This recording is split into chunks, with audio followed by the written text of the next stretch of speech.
Hola, ¿qué tal? Mi nombre es Félix Ángeles y les doy la bienvenida a este capítulo número 2 de Mentes Exitosas, donde tendremos la participación del doctor Alejandro Fernández, que es psicólogo y experto en hipnosis clínica y es director de la mejor escuela de hipnosis en México. Mentes Exitosas es un podcast donde descubrirás los secretos para lograr el éxito.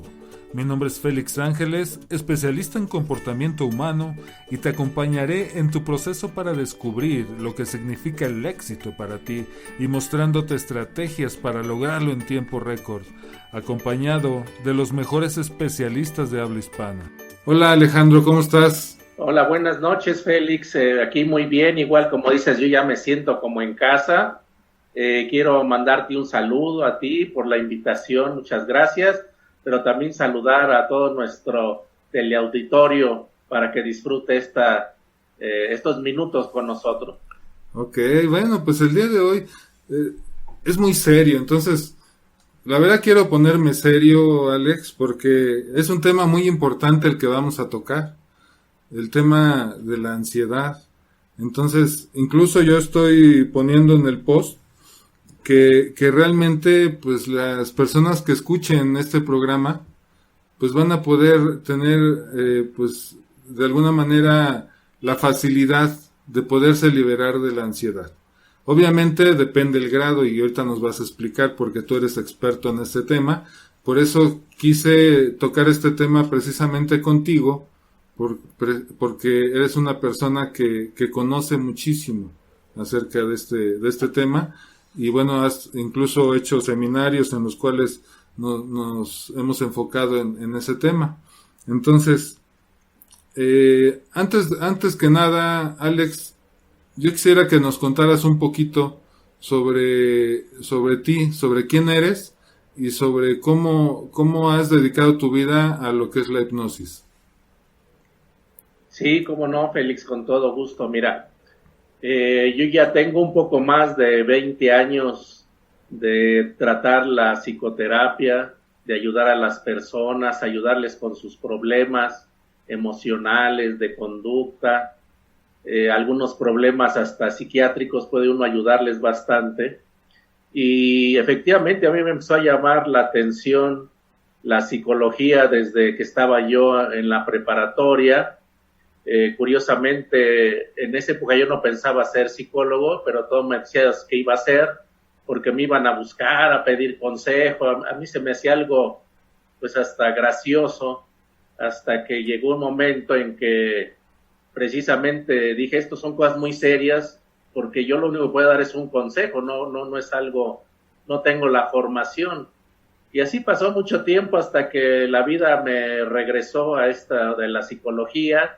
Ya luego estudié para psicoterapeuta y posteriormente hice un doctorado en hipnosis clínica, pero precisamente viendo, como tú dices, el sufrimiento de las personas, pues me derivé, y yo creo que la vida nos lleva por estos caminos, porque fíjate que hace precisamente como 20 años que yo pensé en esa época que la depresión iba a ser como una pandemia, porque llegaba mucha persona con depresión y casi me hice experto en depresión en esa época, y conforme han pasado los años, resulta que ahora, en los últimos, ¿qué te diré?, 3 años, es súper recurrente que lleguen las personas con problemas de ansiedad. Como tú bien lo dices, hay muchas formas o muchos grados, ¿verdad? Desde lo que decimos, ay, ando nervioso, hasta la mayor expresión de la ansiedad, que es un ataque de pánico. Pero ahí empezó mi inquietud por estudiar estos fenómenos, y además hay muchas ramas que, si me permites, ahorita lo comentamos. Sí, yo pienso que es un tema muy amplio porque, por ejemplo, yo en el consultorio doy, digamos, también terapia, y también, bueno, se toca el tema de la ansiedad, pero hay mucha distancia, por ejemplo, de una persona que te diga, oiga, es que soy muy preocupona, ¿no? O una persona que, no sé, va a tener a lo mejor un evento, una fiesta, una graduación, un examen profesional tal vez, o simplemente que tiene problemas en casa y que bueno, pues está muy nervioso, que no se está quieto, ¿no? Y que la mente está dando vueltas por ahí. A el otro extremo de personas que ya no pueden salir de su casa. O sea, ha habido clientes que los he tenido que ir a ver hasta su casa porque me dicen es que ni siquiera me puedo subir al transporte público o ni siquiera podría yo llegar solo a su consultorio. A veces los tienen que traer, pero a veces pues ya no, ni siquiera tienen la posibilidad de salir de su casa porque bueno, pues ya es un grado muy fuerte de ansiedad. Entonces, obviamente esas personas empiezan como las primeras, ¿no? Empiezan como la que está nerviosa nada más. Entonces, ¿cómo se inicia? ¿Cómo te puedes dar cuenta cuáles serían los primeros síntomas de la ansiedad, Alex? Ok, mira, a mí me gustaría dar un poquito más adelante los síntomas. Me gustaría, si te parece bien, iniciar con estas definiciones de qué es ansiedad. Muchas personas, como tú lo comentas, dicen, bueno, yo estoy nervioso, es la palabra común, todo mundo la usamos, todo mundo la entendemos. Sin embargo, clínicamente, los únicos nervios que existen es el sistema nervioso como tal. No lo podemos aplicar a un sentimiento, es una expresión común, vamos a llamar, ¿no? Muy familiar. Sin embargo, la verdadera definición es ansiedad. Yo estoy ansioso.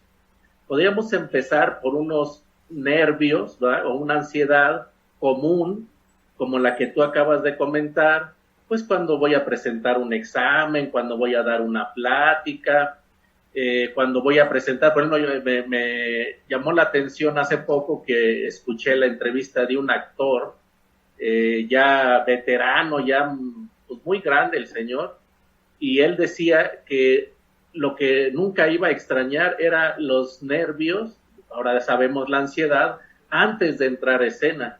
Yo decía, si este señor que tiene años siendo actor y todavía le da nervios estar antes de una función, pues ¿qué nos espera a nosotros, no? Sí. Pero bueno, esos son la ansiedad, los nervios normales. Después de esto, vienen dos tipos de ansiedades o de angustia, también se usan esos dos términos, y para fines de ir entendiendo, porque también la persona a veces dice, pues es que tengo esto, pero ya no lo siento que sea nervios, ya siente otra cosa diferente. Entonces también les vamos a aclarar esa parte. Mira, cuando una persona tiene una angustia ya que requiere de tratamiento, es cuando esta misma angustia o estos nervios exagerados ya no le permiten tener una vida común, ¿verdad? Como tú decías, ya me da miedo salir. Por ejemplo, ahora he tenido pacientes con temores y una angustia, por ejemplo, a subirse al metro. Les da ahora mucho temor subirse al metro o subirse a un edificio alto, les da mucho miedo. Pero en general la angustia es un miedo exagerado, más allá de lo normal, en una situación común, ¿verdad?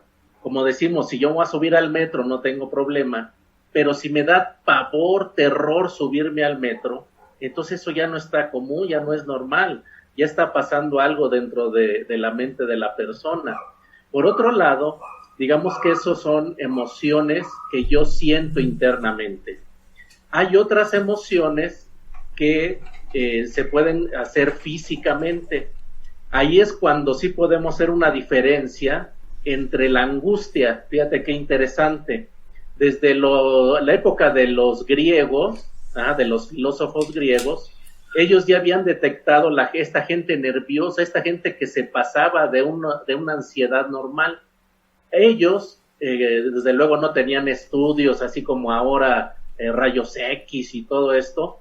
Y entonces lo que ellos se figuraban es que a las personas, que es un síntoma, les empezaba a faltar el aire. Ellos en su mente decían, bueno, ¿por qué les faltará el aire a estas personas? Y lo que ellos se imaginaban es que la garganta se les angostaba y no podían respirar. De ahí viene angustia precisamente, que es uno de los síntomas. La angustia se destaca primero mentalmente porque siento un miedo. Haz de cuenta como si tuviera yo un asalto, una pistola en la cabeza, pero no está pasando absolutamente nada a mi alrededor. Es así de exagerado. Además, esto se acompaña a veces conforme va progresando la angustia con sudoración, puede haber taquicardia, puede haber mareos, puedo sentir precisamente esa opresión en el pecho. Las personas a veces comentan que sienten como si se les sentara una persona en el pecho y no los dejara respirar. Posteriormente de ese grado viene el último grado, donde esto es importante porque a las personas el último síntoma a veces les da pena comunicarlo. Uno de ellos es decir que están pensando que le está dando un infarto por sentir todas estas síntomas físicos, y la segunda que menos dicen, pero que es igual de frecuente, piensan que se van a volver locos en ese momento del gran miedo que tienen. Muchas de estas personas inclusive llegan a los hospitales diciendo que les va a dar un infarto, les hacen todos los estudios y si está todo bien, les dicen que usted tiene un ataque de angustia. Cuando tiene todos los síntomas, hasta los que mencionaba yo de sentir que les va a dar un infarto o que se van a volver locos, entonces ese cuadro en especial se llama un ataque de pánico. Ok, fíjate qué interesante. Y realmente, digamos, todos podemos sentir angustia, ¿no? O miedo. Digo, eso es parte de nuestra memoria filogenética, ¿no? Y de nuestro instinto de poder sobrevivir. Sin embargo, ¿hasta qué momento nos puede limitar o en qué momento podemos darnos cuenta de que eso ya nos está impidiendo poder hacer nuestra vida normal? ¿Cuál sería el detonante o cuál sería más bien la manera de medirlo y de decir, bueno, yo creo que esto ya no es normal, tengo que ir con alguien a que me atienda? Mira, esa pregunta es muy interesante.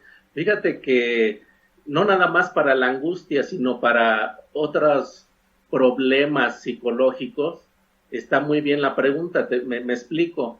Hay personas, por ejemplo, que me acuden y me dicen, oiga, mire, por ejemplo, mi esposo toma mucho, pero ¿qué tanto es normal? O mi esposa gasta mucho, pero ¿dónde empieza la normalidad? Porque estamos de acuerdo que todos esos son actividades comunes a todos nosotros. ¿Cuándo empieza un problema? Cuando mi esposo ya no está más tomando, sino ya es un alcohólico. Cuando mi esposa ya no está gastando, sino tiene un problema porque ya se gasta hasta la quincena, ya nos deja sin comer, etcétera, ¿no?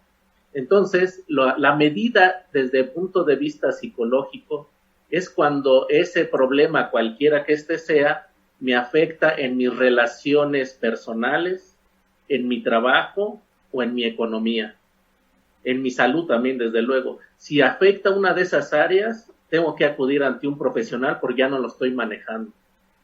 Claro, y finalmente te va a costar más no ir que ir, ¿verdad? Porque, o sea, si pierdes el trabajo o pierdes a tu esposo, a tu esposa, pierdes la familia, pierdes amigos, o sea, o pierdes clientes, pierdes negocios, o sea, a veces te cuesta más trabajo o te cuesta más dinero no acudir a atenderte con un profesional. Y obviamente, pues es importante saber eso porque si no, mucha gente se va a los extremos, de veras, o sea, parece algo gracioso esto que te estoy preguntando, pero ¿por qué una persona, por decir, habla para pedir la ayuda y después no viene hasta después de un año?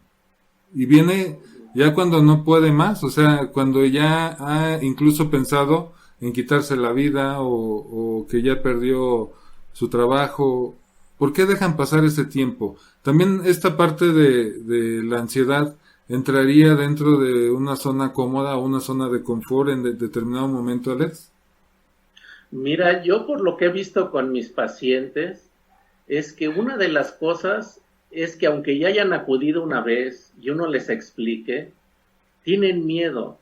tienen miedo a que se les catalogue de enfermos mentales, de que están locos, y en ese ámbito de no querer asumir, porque también estar enfermos se tiene que asumir una responsabilidad de llevar un tratamiento, a veces hasta medicamentos, y estas personas dicen, no, pues mejor me aguanto, como tú dices, ya no voy al cine porque me da miedo ir al cine, ya no me subo al metro. El otro día me estaba platicando una paciente que su esposo tiene angustia para subirse al metro y que por alguna circunstancia se subió la semana pasada, pero me decía que tenía como 10 años de no subirse al metro, lo evitaba a toda costa y desde luego se tuvo que salir a las 2 estaciones porque no aguantaba la angustia.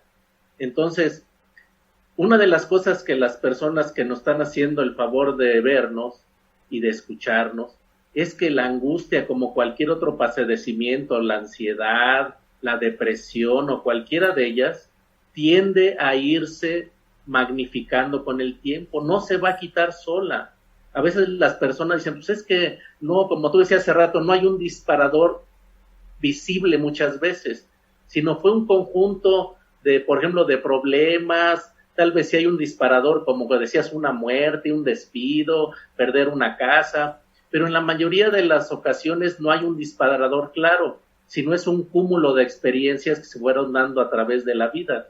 Entonces, estas personas llegan a sentirse mal de un día a otro y creen que así lo van a arreglar, tienen la idea falsa junto con la vergüenza y se escudan de que, ay, voy a gastar mucho, como también lo mencionaste.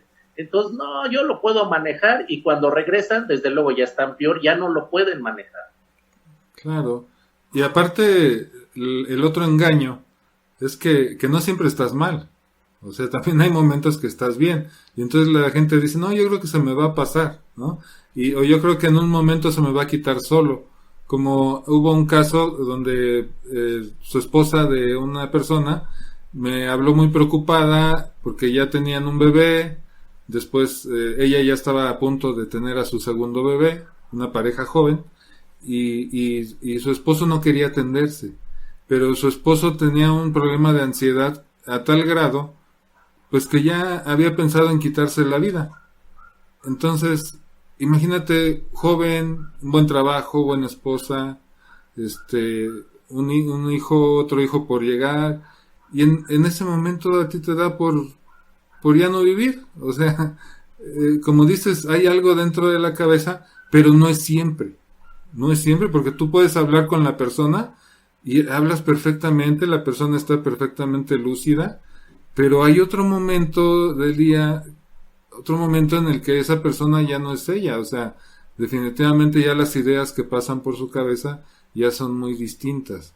Entonces, ¿cómo es que pueden haber esas variaciones de personalidad en una persona con ansiedad? Ah, mira, qué bueno que lo mencionas. Cuando nosotros estudiamos la ansiedad, nosotros decimos que el paciente presenta episodios de angustia o de ansiedad.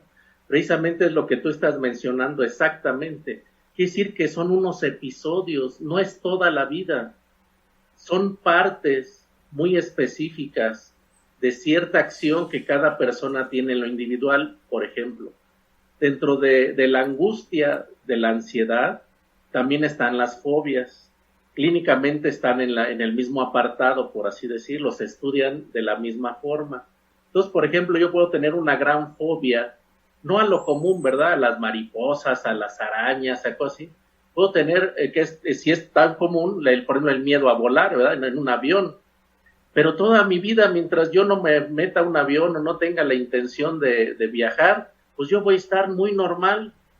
Y se cumple aquí lo que yo decía al principio, es un miedo excesivo a una situación real. Una persona, por ejemplo, que está acostumbrada, que vive en el campo, que siembra, pues ve una rata, ve una araña, una tarántula, y bueno, pues la hace a un lado, la mata y ya no tiene mayor problema. Pero estas personas entran en pánico, les da un miedo exagerado que no se pueden controlar. Y entonces, sí hay muchas, como te diré, como ramas, como raíces de la ansiedad. Se me ocurre, por ejemplo, que también las personas como no hay tanta información de esto, a veces llegan y me platican cierta circunstancia que ni siquiera tienen idea que es ansiedad, sino que la confunden con un comportamiento pues raro, extraño, y te voy a platicar a qué me estoy refiriendo.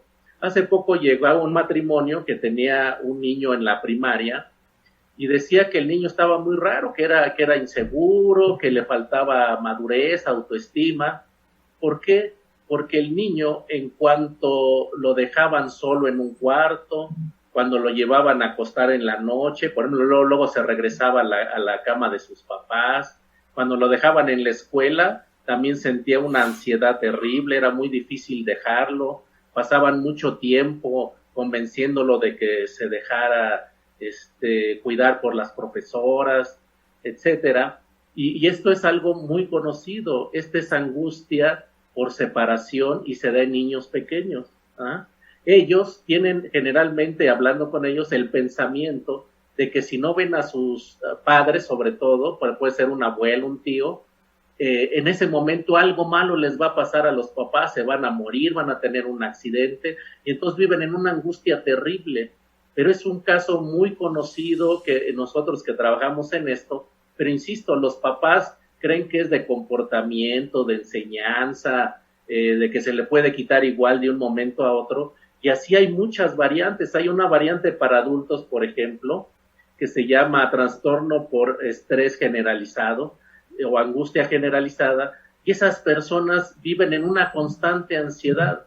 Todo les causa ansiedad. Si tienen un trabajo, ay, porque tengo el trabajo, es mucha responsabilidad. Si no tienen trabajo, ay, ¿qué voy a hacer sin trabajo? Si pueden dormir, ay, dormí de más, y tengo muchas preocupaciones. Si duermen de menos, ay, ya dormí de menos. Yo tuve un caso así, y es realmente difícil, porque le vaya de un lado o de otro, todo es angustiante, todo les preocupa, es mucho, muy difícil. Entonces, como puedes ver, hay muchas ramas ya en sí de la misma ansiedad o de la misma angustia. Claro, y son muchos detonantes, o sea, por ejemplo, yo hago cursos de transformación, tú has visto, y puedo hacer un taller donde junto a varias personas para hacer un taller de felicidad, por ejemplo, para hacer un taller para seguridad, para hacer un taller para que puedan hablar y comunicarse exitosamente, para, por ejemplo, que una persona pueda desarrollar hábitos, y así para poder lograr transformaciones a nivel subconsciente. Pero yo no me imagino haciendo un taller para ansiedad. ¿Por qué? Porque son diferentes disparadores. O sea, imagínate, estás haciendo algo general y a una persona se le detona por una cosa y a otra por otra diferente, y entonces sería pues muy difícil hacer, pienso, algo general. Lo más general que yo me he encontrado es que por ejemplo, lo que decías hace rato, de que la persona en ocasiones no puede respirar, y esa sensación de que se va a morir. Es lo más general que he tenido, pero ya de ahí en fuera, pues son muchas cosas distintas lo que dispara la ansiedad. ¿Tú qué piensas? ¿Si hay algo que puede ser general para todos? Bueno, yo pienso que sí, desde luego, Pina, por ejemplo, una persona que ya ha tenido ataques de pánico, ataques de ansiedad o ansiedad generalizada o algún tipo de ansiedad en general, cuando tú hablas con ellos y les haces su historial clínico, verás que ellos mismos te dicen, es que yo siempre he sido muy nervioso, lo que decíamos al principio, ¿verdad? Se refieren a que siempre han tenido angustia, que siempre les sudaban las manos al conocer a una muchacha en la adolescencia, que les preocupaban demasiado los exámenes, que sudaban demasiado todo el cuerpo, etcétera, etcétera. Entonces yo creo que es un cúmulo de experiencias, de una forma de ser nerviosa, ansiosa, y esas personas lo que deben de hacer, y yo les digo, mira, si una persona se le detecta, por ejemplo, que ya tiene su azúcar muy elevada, que ya tiene un diagnóstico, y ya te dieron, por ejemplo, insulina, pues toda la vida te vas a tener que cuidar, pero eso no es motivo de vergüenza, de esconderse. Aquí, si ya tienes un diagnóstico de ataques de pánico, de ansiedad, pues desde luego no hay inyecciones, pero sí puedes tener una vida más tranquila. aprender a relajarte, tener responsabilidades, aprenderlas a que otras personas le ayuden a la persona, tomar masajes de relajación, irse más seguido a tomar, por ejemplo, unos días de campo. O sea, sí se pueden hacer muchas cosas para precisamente que esta angustia, irnos como cuidando ya nosotros mismos, que no se vayan repitiendo estos mismos episodios y que la gente se sienta mal. Ahora bien, fíjate qué curioso, a veces las personas cuando ya se les explica y se les diagnostica un caso como este, se les hace raro que después puedan padecer de otra cosa. ¿A qué me refiero? Me refiero a que, por ejemplo, la ansiedad y la depresión, hace un momento que hablabas tú de una persona que ya tenía hasta deseos de morirse o de matarse, siempre vienen juntas. Yo no conozco una persona que esté deprimida y no tenga angustia, porque sus mismos pensamientos son angustiantes. Entonces hay que tratar las dos cosas al mismo tiempo. Pero insisto, tanto unas como las otras deben de tener un programa aparte de profesional para autoayudarse, aprender a hacer autorrelajación, aprender insisto, a cuidarse, a tener un trabajo no tan exigente. Si es un caso ya exagerado, pues sí, hasta irse a provincia tal vez, que no haya tantas presiones, cambiar un estilo de vida, comer sano, y en fin, todo lo que hemos dicho, hacer ejercicio, todo. ¿Para qué? Para que estos ataques y estos episodios ya frenarlos y no se hagan repetitivos. Y en el momento en que enfrente algo natural como la muerte, un despido, no le vuelva a afectar de ese modo que pierda el control de sí mismo. Claro. Tú decías hace rato que, bueno, los pensamientos que pasan por la cabeza, y a veces esos pensamientos, digo, todo mundo tenemos pensamientos negativos, o sea, tú, yo, quien sea, tenemos pensamientos negativos en algún momento, pero el problema es cómo los vamos alimentando.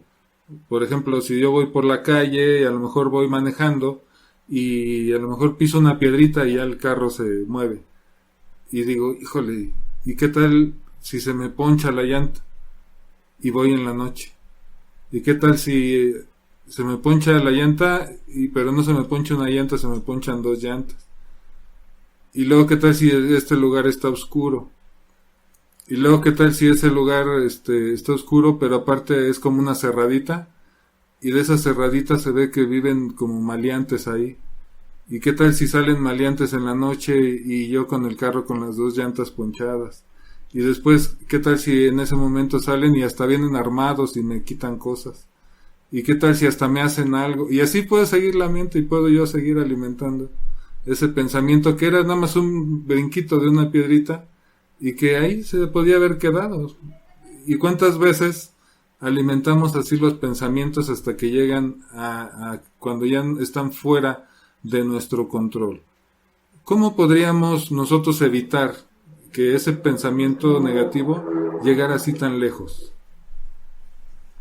Y mira, esa pregunta que me acabas de hacer, yo creo que es vital, no solamente para la angustia, porque ese tipo de pensamientos se observa en otros ámbitos de la mente humana. Por ejemplo, las personas que son obsesivas, les pasa exactamente lo mismo.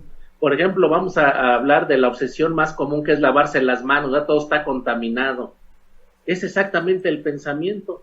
Yo me lavo las manos, voy, agarro la manija y ya se me volvieron a ensuciar. Según yo, tiene tantos patógenos que ya tengo que lavarme las manos inmediatamente. Casi no puedo tocar nada, tengo que estarme lavando constantemente. Pero ese es el problema, eso es lo que se ve. Lo que la persona piensa es lo que tú acabas de decir. Híjole, esto debe de estar contaminado, hace cuánto que no lo lavan, seguramente si me toco el ojo se me va a infectar, y si me agarro los labios voy a agarrar una infección intestinal, etcétera, etcétera. En el caso de la depresión también se ve este fenómeno. No sirvo para nada, nadie me quiere, nunca voy a poder salir adelante, etcétera, etcétera. O sea que esto que tú acabas de decir fundamentalmente es la raíz de muchos padecimientos emocionales. sí he estudiado muy bien y muy profundamente lo que tú me acabas de mencionar. Ahora, ¿qué es lo que sucede? Mira, cuando una persona no tiene o no tenemos algún problema de ansiedad, de depresión o alguno de los que acabo de mencionar, se supone que la mente tiene un mecanismo en el cual cuando yo pienso algo negativo, la otra parte de mi mente me debería de, ¿cómo le diría yo? Como de reducir el primer pensamiento. O sea, si yo, como tú dices, ay, ya pasé por una piedrita o por un bache en el carro, no se me vaya a ponchar la llanta, en vez de seguir y me van a asaltar y van a salir y está oscuro, en ese momento debería de salir otra parte de mi mente, también otro pensamiento que me dijera, bueno, tengo una llanta de refacción, tengo mi celular, cualquier cosa yo aviso, me voy a ir acercando a una gasolinera, etcétera, etcétera. Igual con los demás pensamientos, ¿verdad? Bueno, esto está sucio, todo está sucio realmente, pero no me va a hacer nada, yo soy inmune a tocar un cajón, a tocar un mueble, de eso no me voy a enfermar, pero la mente de estas personas no tiene esa capacidad de que el primer pensamiento, en lugar de reducirlo, entonces se sigue esta cadena que tú bien mencionas. Inclusive esto tiene un nombre y lo acabo yo de mencionar un poco. Una persona que tiene este tipo de pensamiento, decimos que tiene un pensamiento irreductible. O sea, si a mí me explican, esto no está sucio, mira, no pasa nada, puedo comer, ya agarré, no sé, una maleta y ahorita ya me estoy comiendo una manzana, no me va a pasar nada, a lo mejor la otra persona se le reduce el pensamiento de me voy a enfermar y me voy a poner grave. Estas personas no tienen esa capacidad. Entonces, como esto ya se ha estudiado mucho, lo primero que hay que hacer es detectar qué nos está pasando. No tengo la capacidad de reducir esos problemas o esos pensamientos negativos. La segunda, se han estudiado, insisto, hasta el cansancio, y se ha detectado que tienen varias características estos pensamientos. Una de ellas, y yo creo la más importante, es que el 90 y tantos % de estos pensamientos son falsos o son mentirosos. Nunca se cumplen. Y lo podemos ver, como tú dices, en la vida diaria. Ay, voy a ir a tal lado y no me van a pagar el dinero que me deben. Y llego y sí me lo pagan. ¿Para qué me preocupé? Ay, si voy al centro, como dicen, y me asaltan, no, mejor no voy. No, pues en vez de eso yo pienso, voy a ir al centro, que me acompañe un amigo, voy a ir a una tienda de prestigio, no me salgo del primer cuadro. ¿Sí me explico? Hay una serie de pensamientos con los cuales yo puedo reducir los negativos, porque como tú bien dices, todos tenemos pensamientos negativos, pero tenemos ese como mecanismo automático que me va a decir que lo que yo estoy pensando es exagerado. Estas personas, no vamos a decir que no lo tienen, vamos a decir que lo tienen atorado, y el chiste es desatorarlo. Ok, bueno, si me permites, para desatorarnos un poco, vamos a mandar unos saludos. Ok, un saludo aquí para Ave Fénix, que nos manda mucho éxito, es mi primo. Para Pati Peña, dice gracias por hablar de este tema que es muy interesante, lamentablemente cada vez más común en nuestros días, y nos manda a saludar.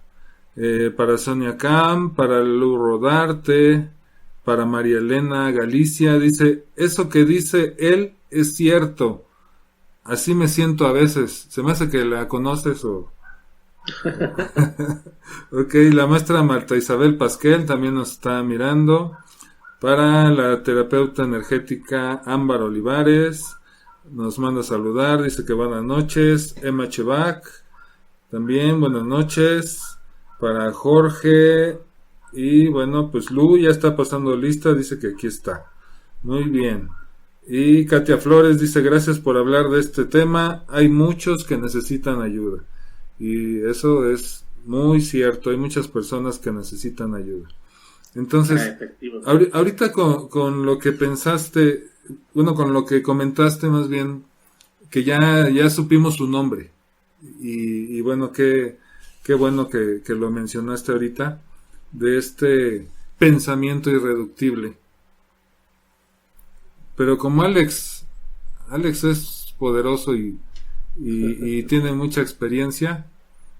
¿Cómo lo podría reducir una persona que ya no quiere, que apenas va empezando con este tipo de pensamientos y que dice, híjole, hoy día me enteré que es irreductible, pero habría una manera, algún ejercicio que les pudieras recomendar para que eso se invirtiera y realmente sí se pudiera reducir ese pensamiento?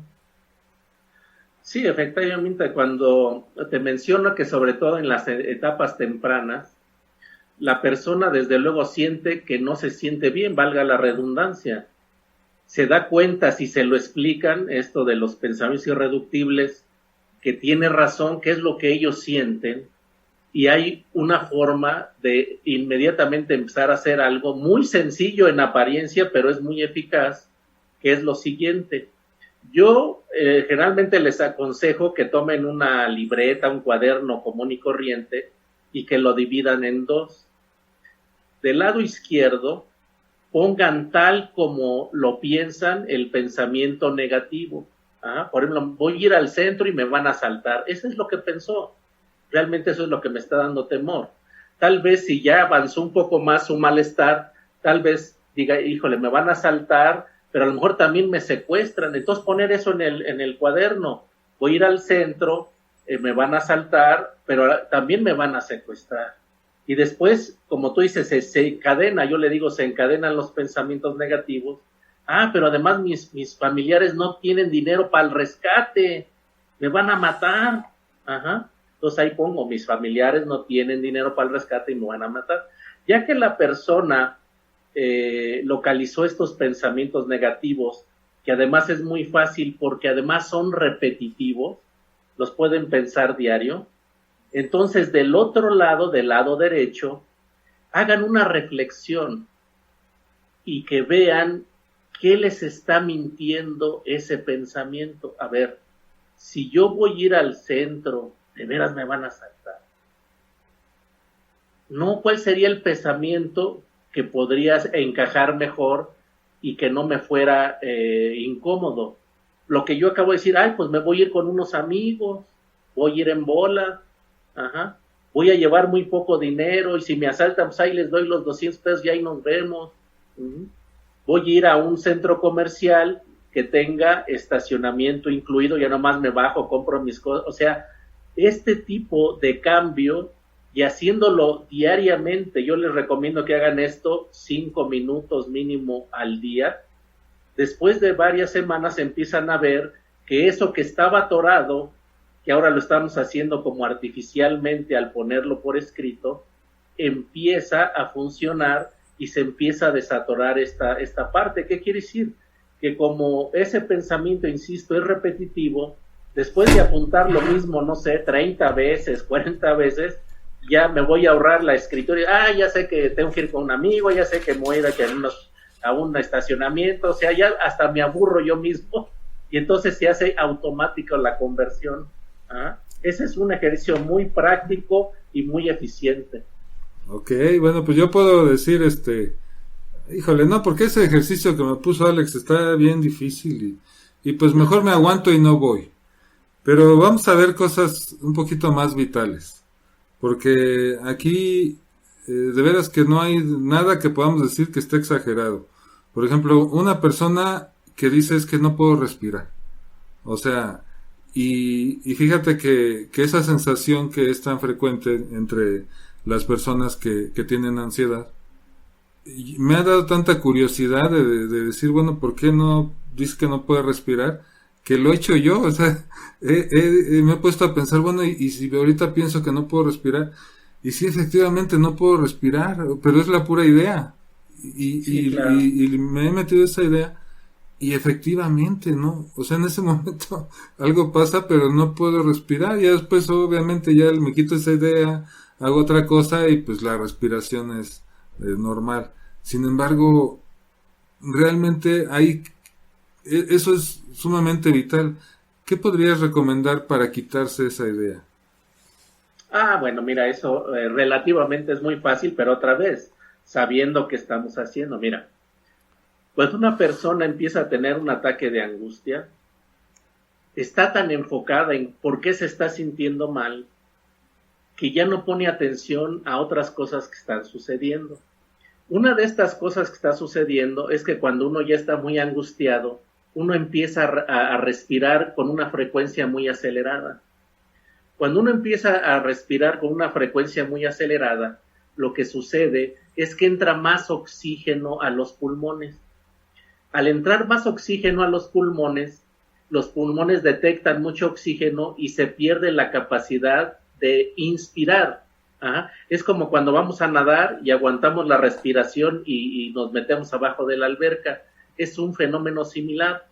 Lo que sucede es lo que dicen, esta persona se está hiperventilando. Y hemos visto en la televisión o en las películas que agarran una bolsita y de papel y empiezan a respirar ahí mismo. Seguro todo el mundo los hemos visto. Pues exactamente eso es lo que pueden hacer respirar su mismo aliento, y poco a poco la respiración se va a ir normalizando y que no lleguen al ataque de pánico, con todas sus características. ¿Sí? Aunque no tengan una bolsita, lo que tienen que hacer es darse cuenta que están respirando muy rápido y entonces empezar a respirar muy despacio, exageradamente despacio. Digamos, una respiración de 5 segundos inhalando y 5 segundos exhalando. Eso lo que va a hacer es que va a romper, además, los pensamientos negativos, y va a cortar también la sensación de que no entrando aire, a los pulmones. Entonces se va a cortar el ataque de ansiedad, y son cosas muy sencillas. Ok. ¿Y cómo puede la persona quitarse esa idea de que está enferma o de que se va a morir o de que pues a lo mejor le va a pasar algo? ¿Cómo podrías cambiar ese pensamiento? Bueno, pues lo que pasa es que cuando una persona ya esto es, vamos a decir, casi diario, cuando ya siente esa angustia de forma muy frecuente, o ya llega al grado donde sí piensa que le va a dar un infarto, que le va a pasar algo, que se va a volver loco, generalmente la persona ya está tan angustiada que es muy difícil regresar a un estado común de tranquilidad. Casi yo diría es casi imposible. Generalmente esas personas, cuando no acuden a tiempo a una psicoterapia, generalmente ya van con un psiquiatra, y lo que va a pasar es que les va a dar unos tranquilizantes, posiblemente unos antidepresivos. Pero ahí la parte que a mí no me convence mucho, que no quiere decir que esté mal, o sea, si lo necesitan está bien, pero cuando las mismas personas también se aburren, tienen tantos periodos de estar bien, y dicen, pues ya no necesito el ansiolítico o el tranquilizante, que su nombre más común es ansiolítico, pues ya lo voy a dejar. ¿Y qué pasa? Pues a la semana otro ataque de angustia. Sin embargo, si uno va a una psicoterapia adecuada, puede aprender a manejar esas emociones, esos pensamientos, sin necesidad de tomar fármacos. Ok. Y bueno, ya que mencionaste ahorita los fármacos, en esta parte química de nuestro cerebro, ¿cómo influyen los neurotransmisores en lo que es la ansiedad? Ok, bueno. Sí, se supone que los neurotransmisores hacen como yo te decía, este mecanismo de que yo pienso algo negativo, inmediatamente yo debería de pensar algo negativo, es donde influye, pero también a las personas les influye de manera diferente, como yo decía. Por ejemplo, a una persona deprimida va a ser exactamente lo mismo. Yo te decía, también tiene pensamientos negativos, y también el antidepresivo y el ansiolítico se los van a controlar, pero no se los van a quitar por completo. Entonces, es muy importante que tomen, generalmente si ya están muy mal, se deben de tomar una psicoterapia al mismo tiempo de tomar tus medicamentos. Ahora, fíjate, esto es muy importante. Las personas, el ejercicio que les comenté hace ratito de escribir nuestros pensamientos y luego lo que se llaman pensamientos alternativos positivos, esta realmente es una etapa de la terapia cognitivo-conductual. Cuando una persona que tiene ansiedad, que tiene fobias o cualquier cosa de estas, toma una terapia cognitivo-conductual, al llevarla, se ha demostrado que sus neurotransmisores también se normalizan. Y eso es bien importante porque, que yo sepa, con estos estudios que estoy comentando, fue la primera vez que se demuestra que una terapia tiene efectos físicos en el organismo. Ok. Por ejemplo, ¿por qué una persona es capaz de llegar al límite? Te digo, porque así me ha pasado, que me hablan y después ya regresan dentro de un año, porque no se decidían.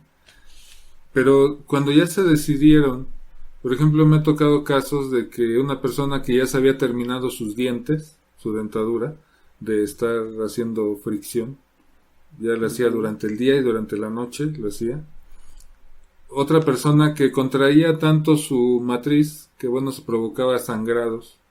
Llegó un momento que le quitaron su matriz y de todos modos se seguía provocando sangrados por la misma contracción que se provocaba ella misma por la ansiedad. Y así te puedo describir, o sea, gente desde que se come las uñas hasta el que se jala los cabellos o el que se queda sin dientes o sin matriz. O sea, ¿en qué momento nosotros perdemos el sentido de que nos está haciendo un daño también físicamente y preferimos mantener ahí ese problema? ¿Por qué pasa eso? Bueno, yo creo que como cualquier cosa delicada que nos pasa en la vida, lo primero que tiene un ser humano a hacer es negarlo. Ajá. Lo vemos muy bien en cuando se nos muere un ser querido y no lo creemos, cómo fue, si apenas lo vi ayer, se veía muy bien. La mente no tiene la capacidad de digerir algo, una emoción de ese tamaño, cuando nos pasa repentinamente. Algo muy similar pasa con estas enfermedades y tiene que ver con algo que yo mencionaba hace rato. Las personas, si tú le dices, usted tiene angustia, es muy nervioso, no hay ningún problema. Pero si ya le decimos que tiene un trastorno por angustia, un trastorno de ansiedad, entonces, yo no estoy loco. Entonces esto debe ser otra cosa, esta persona está equivocada y entonces ya no regreso porque yo lo puedo manejar. Yo pienso sinceramente que es un estilo de negación. Yo lo voy a poder manejar. ¿Cómo les voy a decir que me están viendo un psicólogo? ¿Cómo les voy a decir que me está viendo un psiquiatra? Las personas tienen la idea de que los psiquiatras o los psicólogos vemos personas totalmente trastornadas, comúnmente locas, y eso no es verdad. Yo les digo muchas veces aquí a mis pacientes, miren, agarren un diccionario, porque me dicen, es que mi esposo dice que estoy loca, es que mi esposa dice que estoy loco. Agarren un diccionario y busquen, por ejemplo, psicología. Lo que va a decir es ciencia que estudia el comportamiento humano. ¿Por qué me comporto así? ¿Verdad? ¿Por qué me dan miedo cosas que a otras personas no les dan miedo? O hasta otras enfermedades, ¿verdad? Como el alcoholismo. ¿Por qué tomo sin medida cuando mi compadre puede tomarse 2 cubas y no le pasa nada? También ahí tiene que ver la angustia. Los alcohólicos son personas que manejan un estado de angustia sumamente elevado. Entonces lo podemos ver por todas partes, pero la raíz puede ser diferente en cada uno de nosotros. Pues sí tiene mucho que ver lo cultural, porque, por ejemplo, me decía una persona, eso que acabas de comentar, me decía, mire, aquí vengo con mi esposa, porque era necesario que yo me atendiera, pero esto no lo puede saber mi familia, ni la familia de mi esposa. Dice, dice, no, ellos no se pueden enterar, dice, porque esto para ellos significa debilidad. O sea, significa que la persona que va con un psicólogo o que va a atenderse con alguien de algo así, pues es la persona débil, ¿no? O la persona que, ya te estás volviendo loco, ¿no? Y aparte, bueno, ya algo que a lo mejor sabemos, no es tan fácil que te recomienden. O sea, no es algo como cuando vas al dentista y dices, pues mira, te voy a recomendar un dentista y es tal persona, ¿no? Porque no es lo mismo que una persona diga, mira, fui con un psicólogo muy bueno y te voy a recomendar con él. No es común porque, bueno, pues no sabes cómo va a reaccionar la otra persona, que va a pensar, pues entonces estabas loca, por eso fuiste con el psicólogo, ¿no? Y no es algo tan común que recomienden tu servicio o tu atención, a menos que otra persona le platique el problema, ¿no? Y que le diga, fíjate que ya fui a tal lado y no puedo solucionar este problema, entonces sí ya sacan la tarjetita y ya te recomiendan. Pero es algo así como cultural esto, ¿o qué piensas, Alex? Sí, tú tienes toda la razón. Fíjate que cuando yo empezaba, siempre he tenido la suerte de que acudan a mi consultorio, pues personas que vamos a decir, pues famosas, ¿no? Ya cuando a veces doy clase en corto, ahí les platico alguna anécdota, pero aquí conmigo han venido, digo, pues puedo decir, porque no voy a decir quién, pero han venido diputados, han venido artistas, han venido jueces, y yo inocentemente cuando empecé esto hace más de 20 años, dije, no, esas personas que conocen más personas me van a recomendar y me va a ir re bien. No, pues creo que son las que menos dicen. Sí. Y no, pues no, la verdad es que no fue así. Sí, porque tú dices, bueno, pues con que me vengan 20 diputados ya la hice, ¿no? Pero no, ese diputado jamás va a ir a decir a los demás que vino contigo. No, y creo que nos iría mejor ahora, ¿eh? Sí, tienes razón. Por el bien de todos. De la nación. Sí. Ok. Bueno, aquí vamos a leer unos comentarios. Dice Emma Chevac. Dice, yo aprieto los dientes cuando estoy nerviosa, ansiosa y luego me duelen mucho. Cuando me doy cuenta relajo la mandíbula y ya. Las personas que piensan que quien va a un psiquiatra es porque está loco, son ignorantes, antes de hablar deberían educarse, disculpen pero es verdad.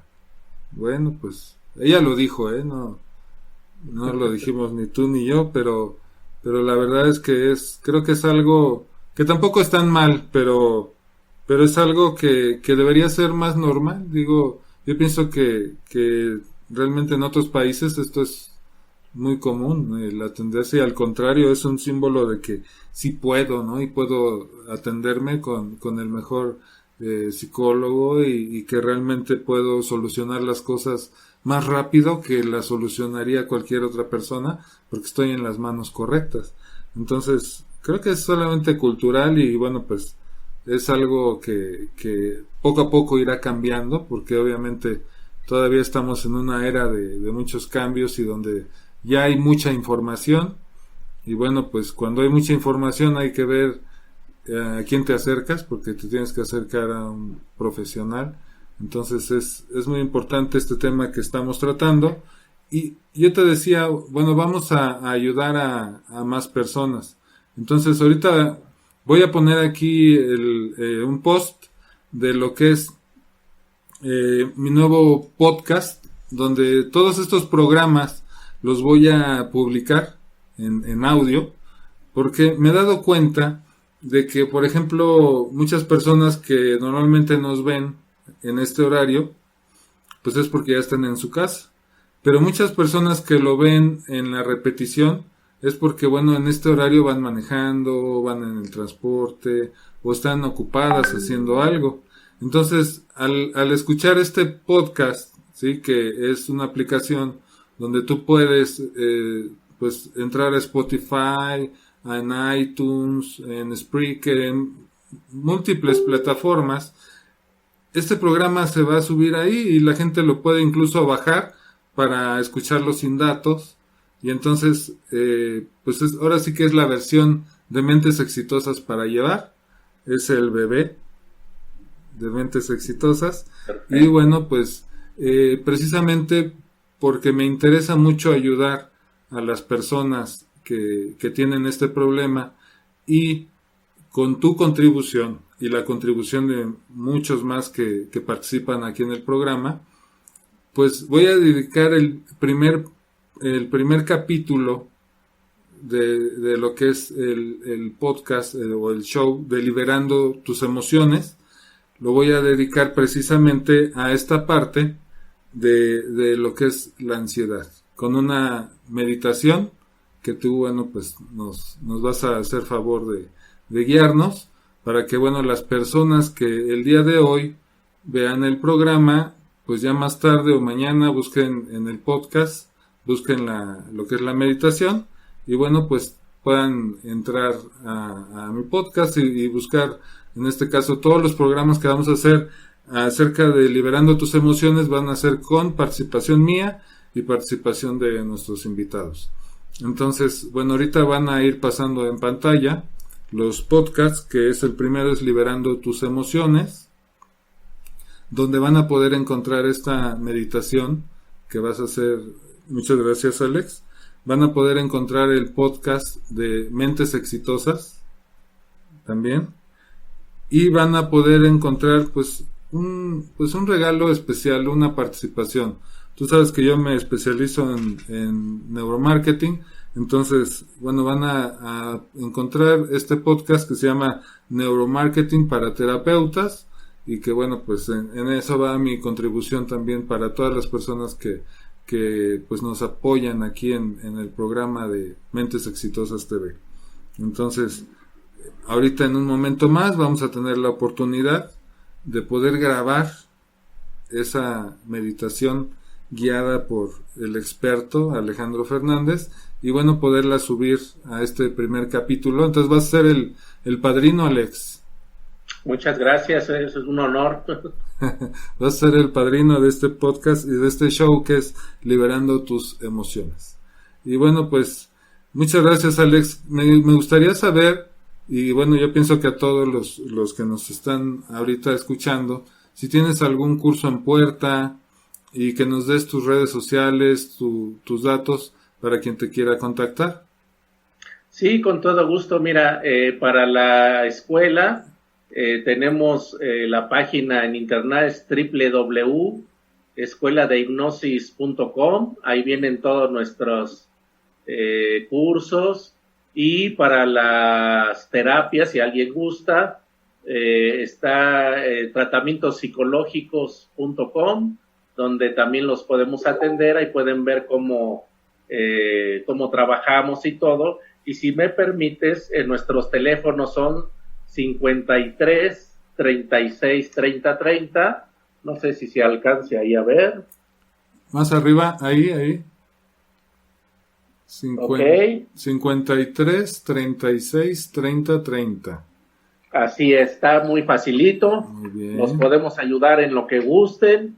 Lo que estabas hablando hace un momento de los que tienen bruxismo, que pierden la dentadura por la ansiedad, los que se comen las uñas, unicofagia, los que se hacen ruedita y luego se jalan, tricotilomanía, todo eso es ansiedad, no lo dejen así. Fíjate, ese no me lo sabía, ese de tricotilomanía. Y sí, sí conozco, se jalan el pelo. Sí conozco a alguien que sí se lo jala, bueno. Pues le voy a decir. Okay. Muy bien, Alex. Bueno, pues voy a mandar unos saludos también para Sony Cam. Dice muchísimo éxito con el nuevo proyecto. Emma Chevac dice, en mi caso nace el miedo a algo que no sé. Fíjate, todavía ni lo sé y ya nace el miedo. Ámbar Olivares, ¿a qué se debe o cómo nace el ataque de pánico? Y Emma Chevac dice, yo soy un ejemplo vivo de lo que es la ansiedad y los ataques de pánico. Es lo peor que te puede pasar. Yo vivo en USA y aquí las personas entienden mucho este tema. O sea, lo que te decía, que en otros lados debe ser muy normal. Y pues sí, depende del país, como lo que hablábamos hace rato, es esto cultural. Y bueno, pues ya nos están felicitando por aquí Olivia Fuentes, Elis de allá también de Texas, y bueno, pues tenemos mucho público de allá de Estados Unidos. Doda María, Vivero Selvático, un abrazo al maestro, dice Olivia. Ok, bueno, pues listo, el día de hoy pues ha llegado la hora de despedirnos, Alex. Te agradezco mucho el que hayas querido participar y que ahora seas padrino del nuevo podcast de Liberando tus Emociones. Muchas gracias y bueno, pues llegó la hora de que nos despidamos de nuestro público. Bueno, pues como siempre, un honor y un placer, no nada más como colega, sino como un gran amigo que eres, con una excelente alma como amistad, como ser humano, siempre por ayudar a los demás. Y un saludo a todos nuestros televidentes y ahora también escuchas, estrenando esta nueva versión, y muchísimas gracias a todos ustedes. Muchas gracias a todos. No se pierdan el podcast. Hay que subir a felixangeles.com/podcast. Repito, felixangeles.com/podcast. Y bueno, pues ya quien esté inscrito en Spotify, en iTunes, en Spreaker y demás plataformas de podcast, pues busquen el show Liberando tus Emociones, busquen Mentes Exitosas y busquen Neuromarketing para Terapeutas. Y bueno, pues vamos a estar aquí posteando también en el canal lo que son los futuros podcasts. Y bueno, pues esperamos que les guste esta nueva versión para llevar, que nos apoyen porque es el nuevo bebé de Mentes Exitosas. Y bueno, pues un agradecimiento para todos. Y nos vemos el próximo miércoles con otro invitado de lujo. Gracias. Buenas noches.